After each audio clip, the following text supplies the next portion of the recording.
The discovery changed everything in ways no one expected.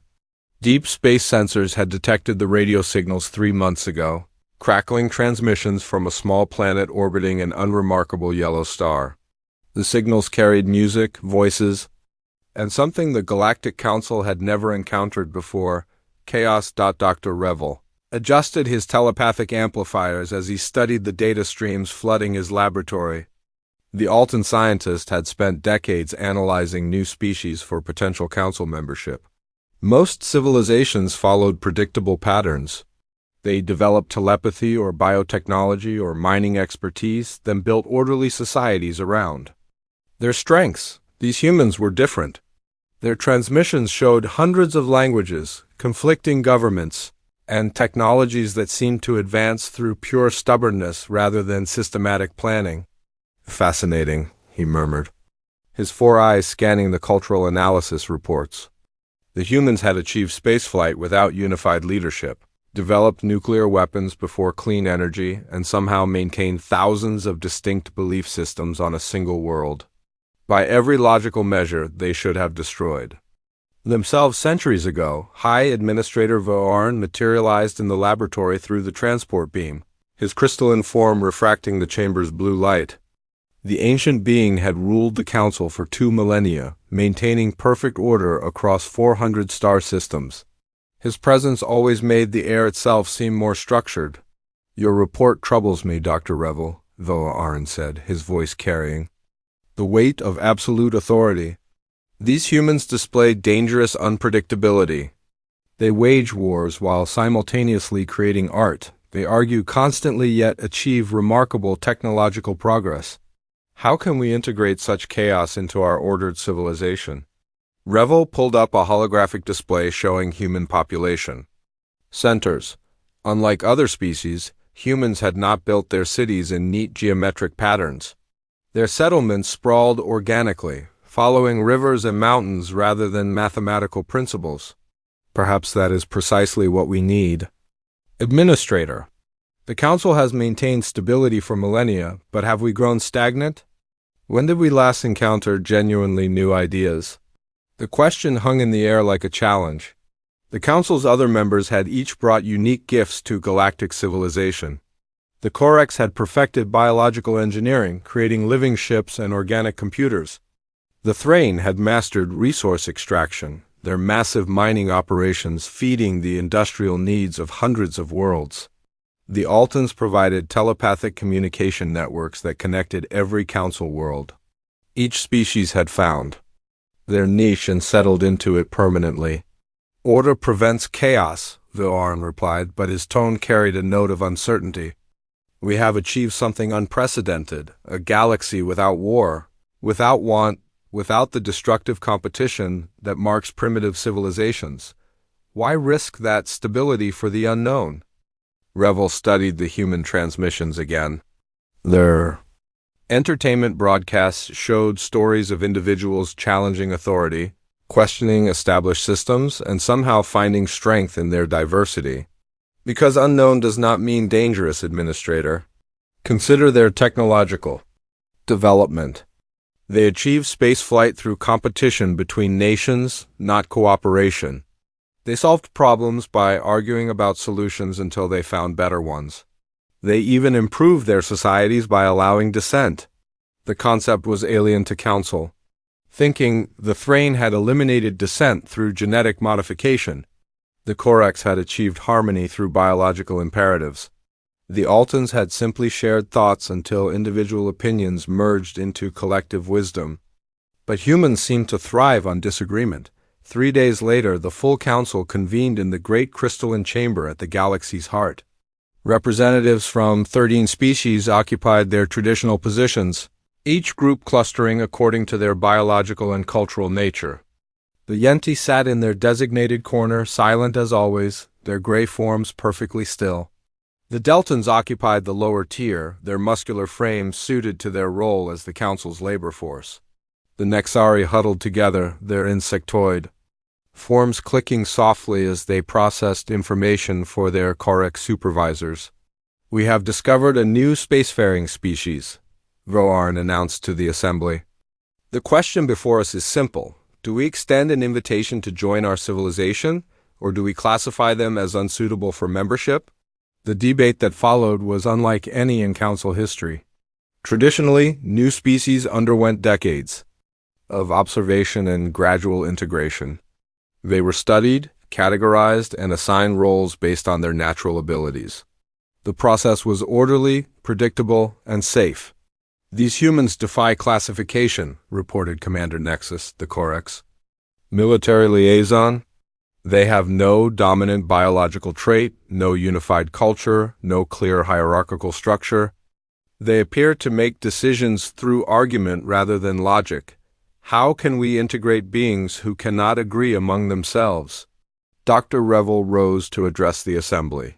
Perhaps we should ask different questions. What can they teach us? What perspectives might they bring? For millennia, we have maintained order by ensuring every species knows their place. But what if there are solutions we have never considered because we never allowed ourselves to think differently? The Thrain representative, a massive being whose crystalline body reflected the chamber's light, spoke next. Order has brought prosperity to 400 worlds. Our mining operations feed billions. Our trade networks connect every corner of the galaxy. Why endanger this success for the sake of curiosity? Because curiosity drives progress, Revel replied.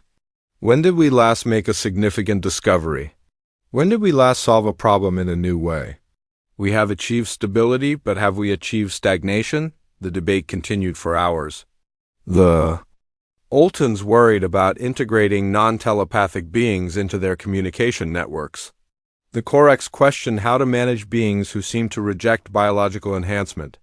The Thrain calculated the resource costs of bringing another species into the council structure. Finally, Vorn called for order. We have two choices.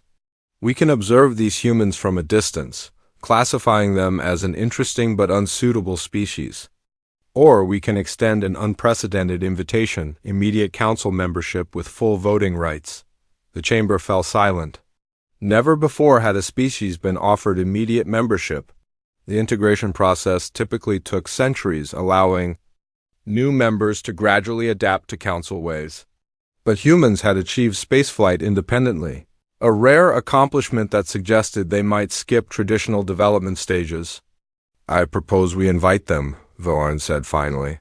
Let us discover what happens when we introduce genuine unpredictability into our ordered civilization. Perhaps Dr. Revel is correct. Perhaps we need chaos to remind us why we value order. The vote was close. 7 species in favor, 6 opposed. The Yenti, as always, remained silent. Their vote counted as abstention. The decision was made. Earth would receive an invitation to join the Galactic Council. None of them realized they had just voted to end their civilization as they knew it. The humans would bring more than unpredictability. They would bring questions. And questions, as the Council would soon learn, were the most dangerous things in the galaxy. The human ship looked like it had been built by committee and assembled by people who had never seen the blueprints. Ambassador David Ross studied the massive council station through his vessel's observation port, trying not to feel intimidated by the perfect crystalline structure that housed galactic civilization's seat of power. His ship, the Endeavor, was a patchwork of different human technologies, held together by engineering compromises and stubborn determination. Nervous? Asked Dr. Emma Torres, Earth's leading xenobiologist and Ross's chief advisor. She was reviewing her notes on council protocol, though the sparse information Earth had received left many questions unanswered. Ross straightened his formal diplomatic uniform, a design that had taken Earth's governments 3 weeks to agree upon. Not nervous, curious, these beings have maintained galactic peace for millennia. What can we learn from them? The docking procedure was flawless, executed by automated systems that moved with mechanical precision. As Ross and his small delegation entered the station, they were greeted by a reception committee that exemplified council efficiency. Each species stood in their designated positions, their roles clearly defined by centuries of tradition. Dr. Revel stepped forward, his Alton form graceful despite its alien nature. Welcome to the council, Ambassador Ross. We hope your integration into our civilization will be beneficial for all species. The formal ceremony that followed was unlike anything in Earth's diplomatic history. Each council member delivered prepared statements welcoming humanity while carefully outlining their expectations. The Corex spoke of biological harmony. The Thrain discussed resource allocation. The Altans emphasized the importance of mental discipline. Every speech followed the same pattern: welcome, tradition, order, compliance. Ross listened politely until the formal presentations ended. Then he did something that had never happened in council history. He asked an unscripted question. I noticed the Yenti representatives haven't spoken during this ceremony. Will they be addressing us separately? The silence that followed was profound. Council members exchanged glances, their carefully prepared responses suddenly inadequate. Dr. Revel's telepathic abilities picked up waves of discomfort from the assembled delegates. The Yenti serve the council in other capacities, High Administrator Voarn finally replied. They are specialists in maintenance and support services. Ross looked at the gray-skinned beings standing motionless in their designated area. Their eyes were intelligent, alert, and somehow sad. Do they not have the right to speak during council sessions? Rights are determined by function, Voarn explained, his crystalline form shifting uncomfortably. The Yenti provide essential services. Speaking during formal sessions would interfere with their duties.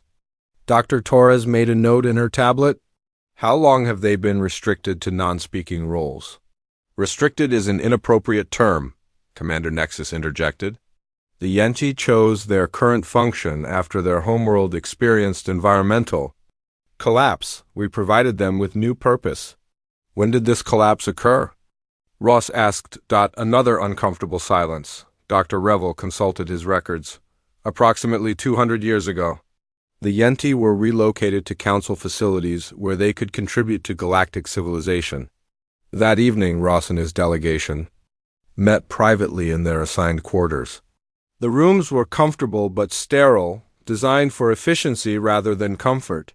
Everything about the council station reflected the same philosophy: order, purpose, predetermined roles. Something doesn't add up, Torres said, spreading her research across the table. The Yenti had achieved spaceflight before their supposed environmental collapse. Their technology was advanced enough to interest the council. Then suddenly their entire civilization becomes maintenance workers? Ross studied the official reports the council had provided. Look at this pattern.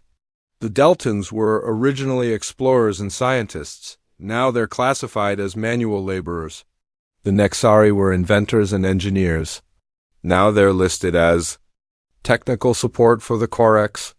It's like each species gets reduced to a single function, Torres observed. The Corex do biology, the Thrain do mining, the Altans do telepathy. Everyone else gets assigned support roles. The next morning brought Ross's first official council session.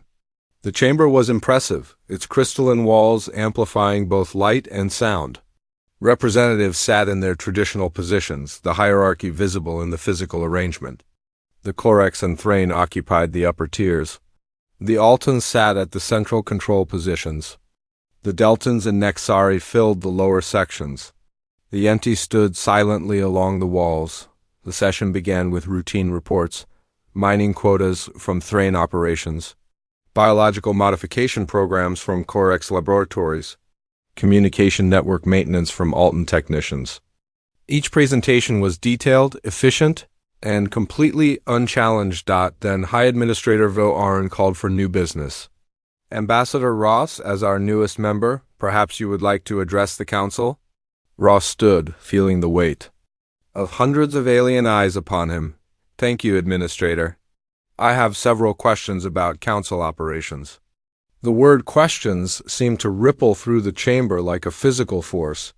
Council members who had been relaxing in their seats suddenly focused their attention. First, I'd like to understand the decision-making process. How do non-telepathic species participate in Altan communication networks? How do species without advanced biotechnology contribute to Corex research programs? How do smaller species influence Thrain resource allocation? The questions hung in the air like accusations. Council members looked at each other, clearly unprepared for such direct challenges to their established procedures. The Council operates through specialized expertise, Voarn replied carefully. Each species contributes their unique abilities to the collective good. But who decides what constitutes the collective good? Ross pressed. If the Yenti can't speak during sessions, how do their needs get represented? If the Deltans are assigned to manual labor, who advocates for their interests in scientific research? Commander Nexus rose from his position. The Council has maintained peace and prosperity for millennia. Our system works because each species accepts their optimal role. Optimal for whom? Torres asked from her position behind Ross. And who determines what's optimal? The questions continued throughout the session. Ross asked about resource distribution, about technological sharing, about the apparent correlation between a species' military strength and their political influence. Each question revealed another layer of the Council's carefully maintained structure. By the session's end, something had shifted in the Great Chamber. The Deltans were whispering among themselves. The Nexari were exchanging glances with the Yenti. Even some of the lower-ranking Koreks seemed to be paying attention in ways they hadn't before. After the session, Dr. Revel approached Ross privately. Your questions have created ripples, he said carefully. The Council values stability above all else. These inquiries may be seen as disruptive. I'm not trying to disrupt anything, Ross replied. I'm trying to understand how we can best contribute to galactic civilization. But I can't do that if I don't understand how the system actually works. Revel's 4 eyes studied the human ambassador. What if understanding reveals things that challenge the system itself? Ross considered the question. Then maybe the system needs to be challenged. On Earth, we've learned that asking difficult questions usually leads to better answers. Sometimes the most important question is, why do we do things this way?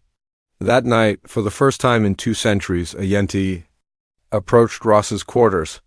The being moved silently through the station's corridors, avoiding the security sensors with practiced ease.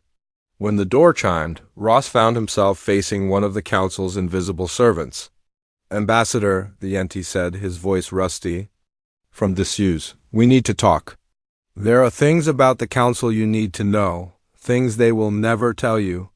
Ross opened the door wider. Come in. What's your name? The Yenti paused, as if the question itself was revolutionary. I'm, Keeper. I was an engineer before the collapse. Before we learned to be silent. What really happened to your homeworld? Keeper's gray features hardened. That is the first question that will change everything. Are you prepared for answers that might destroy the peace you came here to join? Ross thought about Earth, about humanity's chaotic but vibrant civilization, about the price of asking uncomfortable questions. We didn't come here to maintain someone else's peace. We came here to find our place in the galaxy. If that requires asking difficult questions, then that's what we'll do. Keeper nodded slowly. Then tomorrow everything changes. The Council is about to learn that some questions cannot be unasked. The secret meeting took place in an abandoned maintenance section of the Council station, where broken machinery created shadows that the surveillance systems couldn't penetrate. Keeper had chosen the location carefully, his 2 centuries of silence teaching him how to move unseen through the station's corridors. Ambassador Ross arrived with Dr. Torres, both humans struggling to navigate the cramped passages that had been designed for the Yenti's smaller frames. The maintenance area smelled of recycled air and old lubricants, a stark contrast to the pristine chambers where the Council conducted its official business. Before I tell you anything, Keeper said, his voice still rough from disuse, you must understand the consequences. Once you know the truth about the Council's peace, you cannot unknow it. And once you act on that knowledge, there will be no going back. Ross settled onto a makeshift seat created from salvaged equipment. Tell us about your homeworld. What really happened? Keeper's gray features shifted, emotions playing across his face like weather systems. Yenti Prime was a paradise. We had mastered atmospheric engineering, creating perfect climates for dozens of different species. Our technology was sought after across the galaxy. We were proud, independent, and perhaps too successful for our own good. The Council invited us to join their civilization, Keeper continued. We were honored. We thought we would be partners, contributing our atmospheric expertise to galactic progress. Instead, we discovered that the Council had different plans. Dr. Torres leaned forward. What kind of plans? The Thrain needed atmospheric processors for their mining operations. The Corex wanted our environmental technology for their biological experiments. The Altans required our expertise to maintain climate control on their communication worlds. But they didn't want to trade for our services. They wanted to own them. Ross felt a chill that had nothing to do with the maintenance sections. Temperature, what happened? The Council offered us a choice: integrate fully into their system, accepting assigned roles as environmental specialists, or face economic isolation. We chose independence. We said we would trade our expertise, but we would not become servants. Keeper's voice grew bitter. That was our mistake. 6 months later, our atmospheric processors began failing. The failures were subtle at first, easily attributed to normal wear and system degradation. But they accelerated. Within a year, Yenti Prime's climate systems were collapsing. Our skies turned gray. Our oceans began to die. Our people were forced to live in sealed environments, dependent on imported life support systems. Torres pulled out her tablet, taking notes despite the dim lighting. The Council records say you experienced environmental collapse due to overextension of your technology. The Council's records are lies, Keeper replied. We discovered the truth too late. The atmospheric processors hadn't failed. They had been sabotaged. Microscopic alterations to the control systems, introduced through routine maintenance updates that the Council had insisted on providing. The sabotage was so sophisticated that it took our best engineers months to identify it. But by then, it was too late. Our population was dying. Our government was desperate. The Council offered salvation, relocation to their stations where we could continue our work under their protection. We had no choice but to accept. Ross stood and began pacing in the cramped space. So you became maintenance workers because you were forced to abandon your homeworld? Not immediately. At first, we were treated as honored refugees. We were given important work, maintaining the atmospheric systems throughout the Council network. But gradually, our roles were reduced. We were told that our emotional trauma made us unsuitable for important decisions. We were reassigned to support functions. Then we were forbidden from speaking during Council sessions, allegedly to prevent us from reliving our tragic past. Within 50 years, we had become invisible. Our children were born into servitude, knowing nothing of our history. Those of us who remembered the truth were encouraged to remain silent, for the good of galactic peace. The implications of Keeper's story settled over the humans like a weight. Ross realized that everything they had observed about the Council's structure suddenly made sense from a different perspective. The Deltans, Torres said slowly. They were explorers and scientists. What happened to them? Resource conflicts? With the Thrain. The Deltans had discovered mineral-rich asteroids that the Thrain claimed. Rather than share the resources, the Council mediated a settlement that gave the Thrain mining rights in exchange for guaranteeing Deltan employment as miners. Within a generation, the Deltans had forgotten they had ever been explorers. The Nexari? Their inventions were too innovative, too disruptive to established technologies. The Council decided that rapid innovation threatened stability. The Nexari were partnered with the Corex, who would guide their research toward more appropriate goals. Gradually, the Nexari became assistants rather than inventors. Ross sat back down heavily. How many species has this happened to? Most of. U.S. The Council identifies species with valuable abilities, then creates circumstances that force dependence. Once dependent, we're gradually reduced to our most useful function.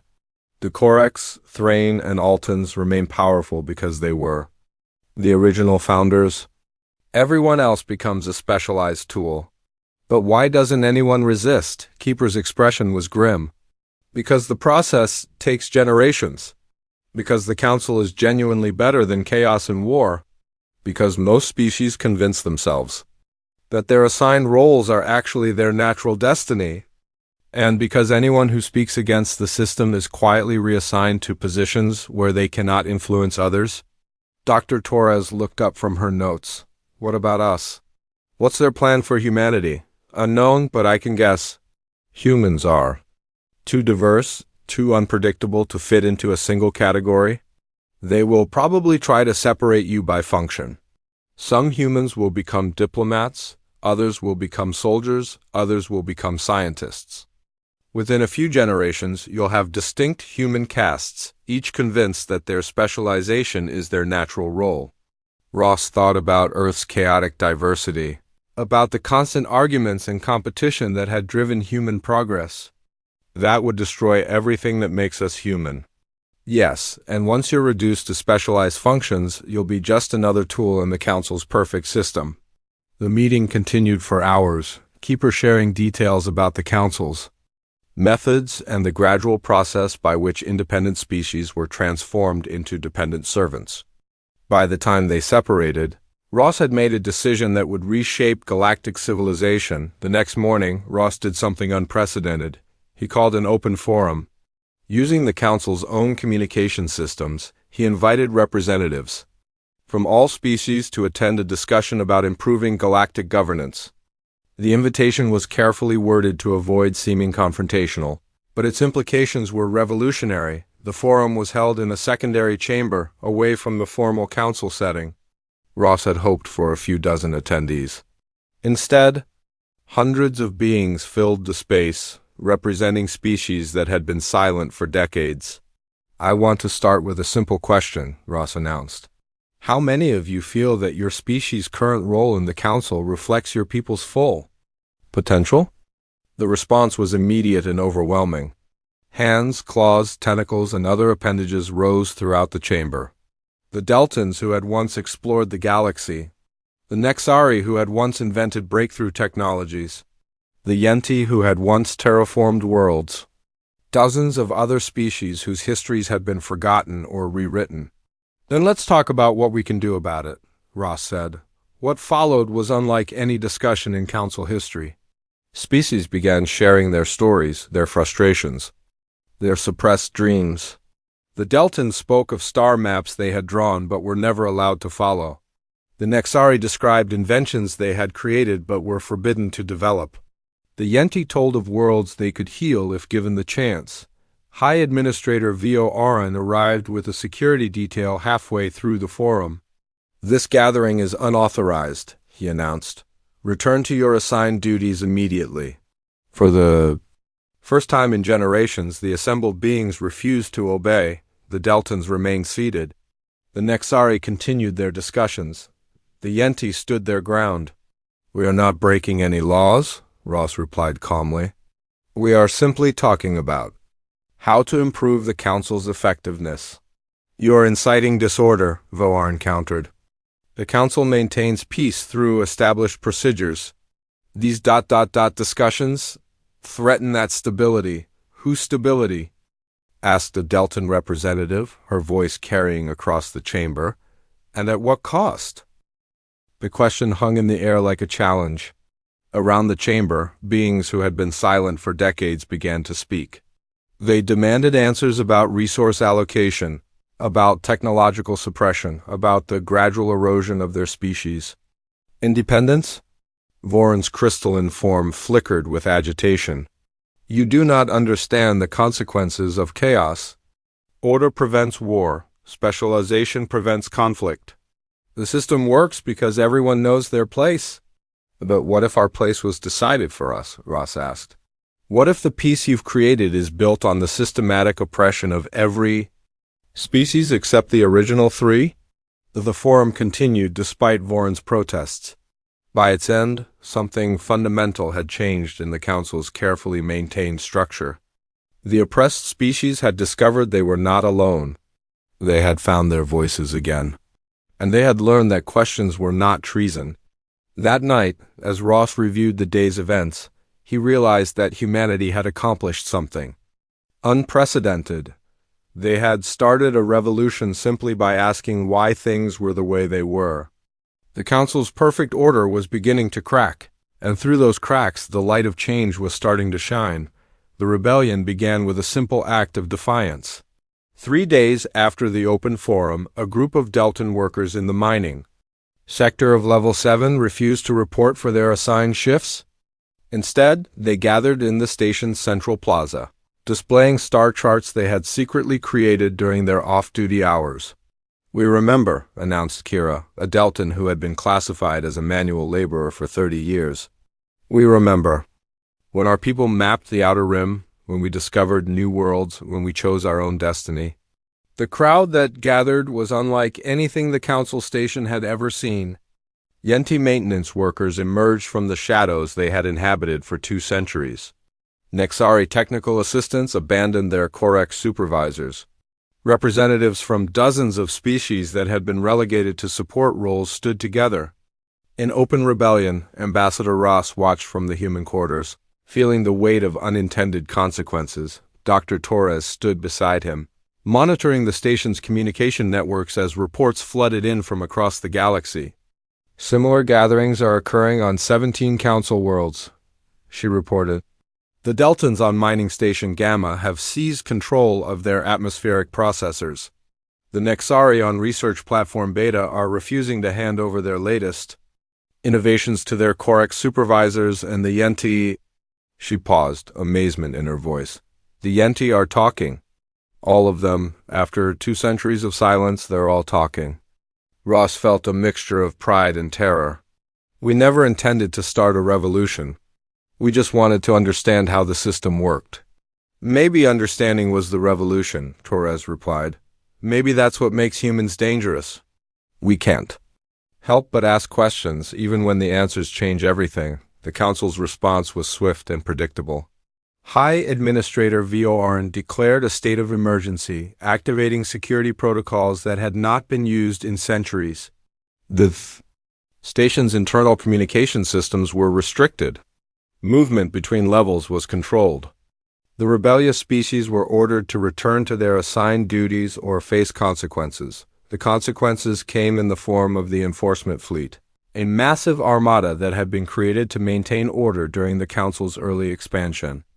The fleet's ships were perfect examples of Council philosophy. Each vessel was designed by the Corex, powered by Thrain technology, and coordinated through Altan telepathic networks. They were efficient, powerful, and utterly dependent on the cooperation of their diverse crews. Admiral Nexus, the fleet's commander, broadcast a message to the rebellious worlds. "Return to your assigned functions immediately. Continued resistance will be met with necessary force. The Council's peace will be maintained." What happened next surprised everyone, including the rebels themselves.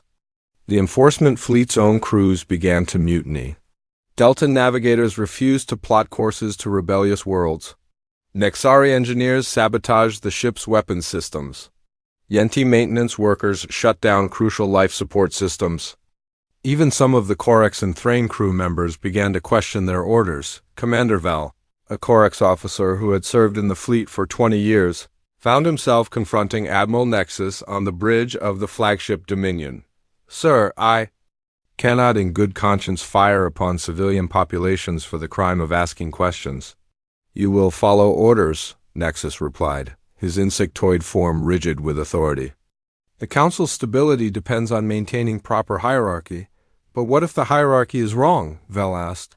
"What if we've been maintaining peace by suppressing justice?" The question spread through the fleet like a virus. On ship after ship, crew members began to debate orders they had previously followed without question. Some vessels withdrew from the operation entirely. Others experienced complete command breakdowns as different species refused to cooperate with military action against their own people. On the Council station, the situation was rapidly deteriorating. The plaza had become a permanent gathering place for the rebellious species, who were now openly discussing plans to restructure galactic civilization. The Deltons were sharing their suppressed star charts, revealing dozens of worlds that had been claimed by the Council but never properly explored. The Nexari were displaying inventions they had created but been forbidden to develop. The Yenti were telling stories of worlds they could heal if given the freedom to use their expertise. Ross found himself reluctantly thrust into a leadership role he had never sought. Representatives from the rebellious species approached him, constantly asking for advice on organizing resistance, negotiating with the council, or simply understanding how to govern themselves after centuries of dependence. "We don't know how to be free," admitted Elder Tomas, a Yenti who had been alive during his people's subjugation. "The council made all our decisions for so long that we've forgotten how to make our own choices." "Freedom isn't something you know," Ross replied. "It's something you learn by doing. You make mistakes, you argue about solutions, you try different approaches until you find what works." Dr. Torres had been analyzing the council's structure, mapping the networks of dependence that held the system together. "The genius of their oppression was making it seem beneficial," she told Ross during one of their strategy sessions. Every species was convinced that their assigned role was actually their natural destiny. They didn't see themselves as oppressed, because they were told they were specialized. "But now they're seeing alternatives," Ross observed. "The Deltans are remembering they were explorers. The Nexari are recalling they were inventors. The Yenti are realizing they were engineers, not servants." The breakthrough came from an unexpected source. Deep in the station's archives, a group of Yenti researchers had uncovered historical records that the council had thought were destroyed. The files contained detailed documentation of the sabotage programs, the economic manipulations, and the systematic campaigns to reduce independent species to dependent servants. When Keeper presented the evidence to the assembled rebels, the reaction was explosive. The proof was undeniable. The council's peace had been built on calculated oppression. The environmental collapse that had destroyed Yenti Prime had been deliberate. The resource conflicts that had reduced the Deltans to minors had been orchestrated. The technological restrictions that had turned the Nexari into assistants had been planned. "We have enough evidence to indict the council leadership for crimes against civilization," Keeper announced. "But we need to decide what we want to do with this information." The debate that followed revealed the fundamental difference between the rebels and their oppressors. The council would have used the evidence to justify punishment, to establish new hierarchies based on moral superiority. The rebels chose a different path. "We don't want revenge," declared Kira. "We want justice. We want the right to determine our own destinies. We want the freedom to explore again," added a Deltan navigator. "We want to invent without permission," said a Nexari engineer. "We want to heal worlds instead of just maintaining them," concluded a Yenti. Atmospheric specialist Ross realized that he was witnessing the birth of something entirely new, a civilization based on choice rather than assignment, on cooperation rather than hierarchy, on questions rather than unquestioning obedience. The final confrontation with the council came when High Administrator Vo'oran, faced with the collapse of his fleet and the rebellion of his subjects, agreed to negotiate. The meeting took place in the Great Crystalline Chamber, but the seating arrangement was different. Instead of the traditional hierarchy, representatives sat in a circle with no species elevated above others. "You have destroyed millennia of stability," Vo'oran accused. "Your chaos will lead to war, to suffering, to the collapse of galactic civilization." "We have ended millennia of oppression," Ross replied. "Our questions have led to truth, to justice, to the possibility of real peace." "The council's peace was real," Vo'oran insisted. "We prevented war between species by giving each a defined role." "You prevented war by making most species too weak to fight," Torres countered. "That's not peace, that's domination." The negotiations continued for days, with the rebels demanding fundamental changes to galactic governance. They wanted representative democracy instead of appointed hierarchy. They wanted economic freedom instead of assigned roles. They wanted the right to question authority instead of the obligation to obey it. In the end, the council had no choice but to agree. Their military had mutinied, their subjects had rebelled, and their moral authority had been shattered by the evidence of their crimes.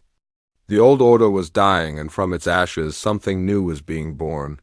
As the final agreements were signed, Ross reflected on the journey that had brought them to this point. Humanity had come to join galactic civilization and had ended up transforming it. They had asked simple questions and started a revolution. They had sought to understand the system and had discovered it needed to be replaced. The galaxy would never be the same. The age of the Council was ending, and the age of questions was beginning. The first session of the Galactic Alliance convened exactly 1 year after the Council's dissolution, in a chamber that had been completely redesigned to reflect the new order.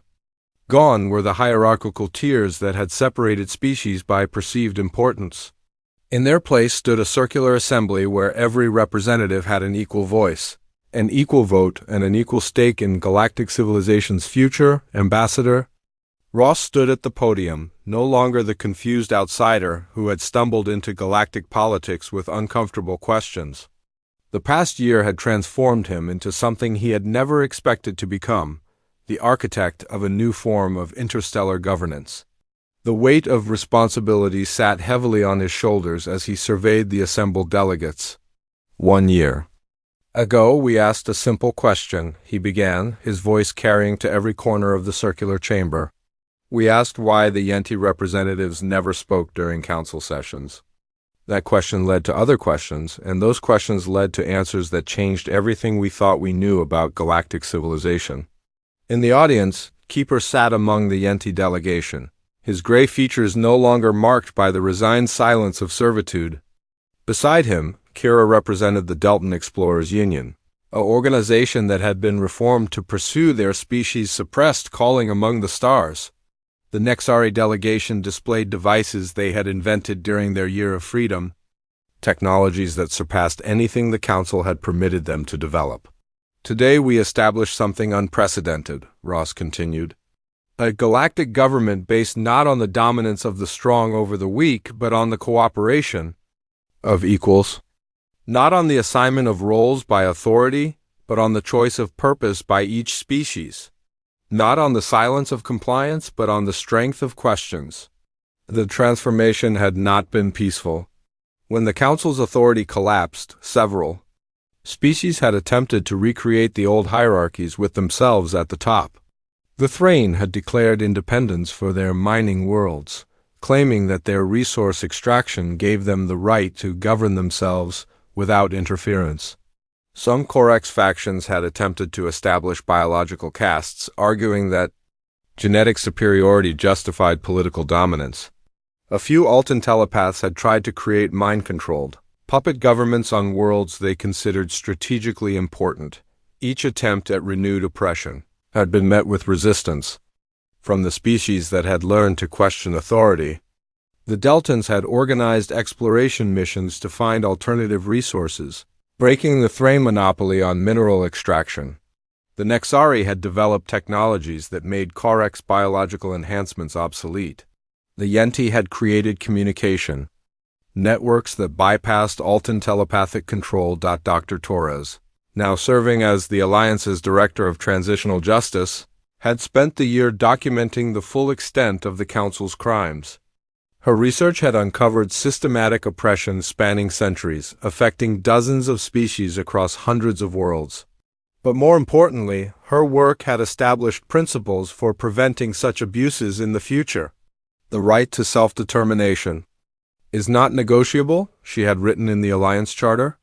No species may be assigned a role without their consent. No technology may be suppressed for the convenience of others. No voice may be silenced for the maintenance of order. The transition had revealed surprising truths about galactic civilization. Species that had been written off as extinct or primitive were discovered to be thriving in hidden colonies, having escaped Council control centuries earlier. Technologies that had been suppressed were rapidly developed and shared freely among Alliance members.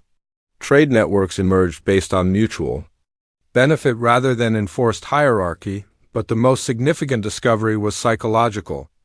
The species that had been oppressed for generations proved remarkably adaptable once given the freedom to choose their own paths. The Deltans quickly resumed their exploration activities, mapping sectors of space that the Council had declared off-limits. The Nexari began inventing at a pace that astonished even themselves. The Yenti started ambitious terraforming projects, healing worlds that had been damaged by centuries of exploitation. "We have learned something important about the nature of peace," Ross told the assembled delegates. The Council believed that peace came from preventing conflict through control. They thought that if everyone knew their place and stayed in it, there would be no cause for war. But they confused peace with submission, order with oppression. In the year since the Council's fall, there had indeed been conflicts. The Thrain mining rebellion had required military intervention. Several worlds had experienced civil wars as former Council loyalists fought against independence movements. Some species had split into factions with irreconcilable differences about their future direction. But these conflicts were different from the wars that had preceded the Council's rise. They were disputes between equals rather than rebellions. Against oppressors, they were resolved through negotiation rather than subjugation. Most importantly, they were temporary rather than permanent, ending when both sides found acceptable compromises. Real peace is not the absence of disagreement, Ross continued. Real peace is the presence of justice. It is the assurance that every voice will be heard, every grievance will be addressed, and every being will have the opportunity to determine their own destiny. The Alliance's structure reflected this philosophy. Instead of permanent roles assigned by biology or history, representatives were elected by their people and could be recalled if they failed to serve their constituents' interests. Instead of decisions made by a ruling council, policies were debated openly and voted on by all members. Instead of predetermined hierarchies, leadership rotated among species based on expertise and democratic selection.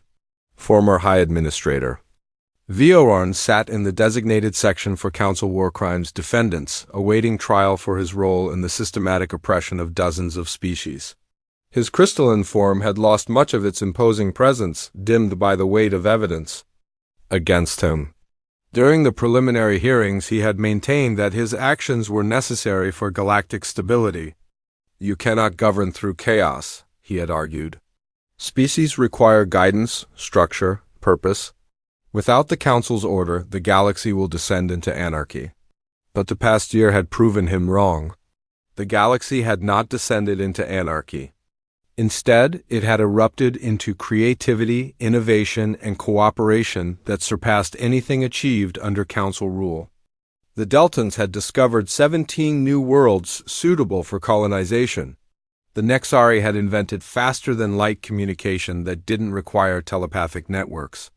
The Yenti had begun healing the environmental damage caused by centuries of exploitative mining. The former Council believed that beings were tools to be used for predetermined purposes, Ross said, addressing Viorarn directly. They saw the Deltans as miners, the Nexari as assistants, the Yenti as servants. They were wrong. Beings are not tools. They are partners in the great work of building civilization. The Alliance's greatest challenge had been economic. The Council system had been built on the exploitation of specialized labor, with each species forced to provide their unique abilities at below-market rates. The Thrain had extracted resources using Deltan labor they barely compensated. The Corax had appropriated Nexari inventions without payment. The Altans had used Yenti expertise while providing only subsistence support. Creating a fair economic system required rethinking fundamental assumptions about value and exchange. The Alliance established principles of intellectual property that protected inventors while encouraging innovation. They created resource-sharing agreements that benefited extraction workers as well as consumers. They developed trade networks based on mutual advantage rather than exploitative relationships. "We have learned that prosperity shared is prosperity multiplied," Torres told the Assembly during her report on economic transition. "When the Deltans are free to explore, they discover resources that benefit everyone. When the Nexari are free to invent, they create technologies that improve all our lives. When the Yenti are free to heal, they restore worlds that can support larger populations." The session continued with reports from across the galaxy. A Deltan expedition had discovered ancient ruins that revealed the existence of a precursor civilization with technology that surpassed even current Alliance capabilities. A Nexari research team had developed medical treatments that could extend the lifespan of several species by centuries. A Yenti restoration project had successfully revived the ecosystem of a world that had been strip-mined to barren rock. Each report demonstrated the same principle: freedom produced results that control never could. When beings were allowed to pursue their interests and abilities without artificial constraints, they achieved things that centralized planning could never have imagined. But the Alliance's greatest success was not economic or technological, it was moral. The galaxy had learned to question authority, to demand justice, to insist on the right of self-determination. The culture of unquestioning obedience that had enabled the Council's oppression had been replaced by a culture of inquiry, debate, and democratic participation. The Council fell not because of military force, but because of an idea, Ross concluded his address. The idea that beings have the right to ask questions. The idea that authority must justify itself to those it claims to serve. The idea that any system that requires the suppression of questions is a system that deserves to be questioned. As the session ended and delegates began discussing the Alliance's future projects, Ross reflected on the journey that had brought them to this point. Humanity had sought to join galactic civilization and had instead helped transform it.